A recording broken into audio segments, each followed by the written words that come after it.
Praise be Jesus and Mary. Castel Gandolfo is the place in Italy where the Holy Father usually spends his summers. It's not far outside of Rome. He usually gets there by helicopter ride. And Castel Gandolfo is on a higher elevation than Rome, of course. That's why the Holy Father goes there, because it's a bit cooler than down in the city.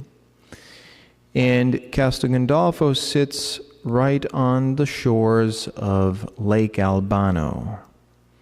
And then if you travel across the lake and head up on the higher hills on the other side, you come to the little city, I don't even know if we would call it a city, a town, of Rocca di Papa. Okay, Rocca di Papa means Rock of the Pope. And originally they were the ones who were hoping that the Holy Father would choose their town as his summer residence. But it wasn't so.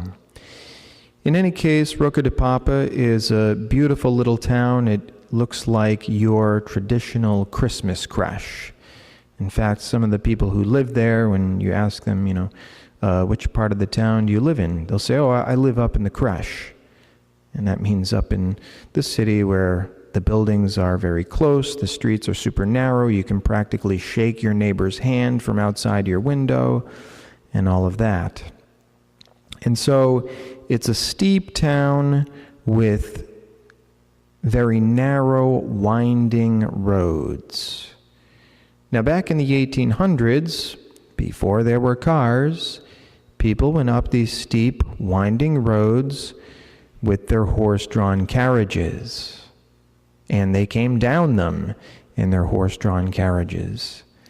And so it happened one time that a man and his wife were coming down, taking the sharp corner. The horses drawing the carriage made a little bit of an error, and the wheels slipped off the edge. And the whole carriage, which was loaded with their things, turned over and started to fall to the road below, which was about a 15 to 20 foot drop. So the carriage, husband and wife, horses, everybody's on their way down, and the husband manages to cry out, Maria, Maria. That's the one word that comes out of his mouth. Moments later, the dust settles, and the carriage, horses, husband and wife are upright. Nobody's hurt, everybody's fine, everything is in place. This is one of many miraculous stories that demonstrates the power of the name of Mary. How we can always call on her for help and for intercession. Now, we should probably, I think we can conclude that it wasn't by chance that this man called out to Our Lady, but it's probable that he had developed a habit throughout his life of calling on Our Lady, of invoking her name as a simple ejaculatory prayer, the cry of a child's heart to draw close to his mother. He developed a good habit of invoking Our Lady's name. And now one of the recent books that we published, Life of Union with Mary, recommends this as one of the means to arrive at mystical union with Our Lady, is infrequently invoking her name.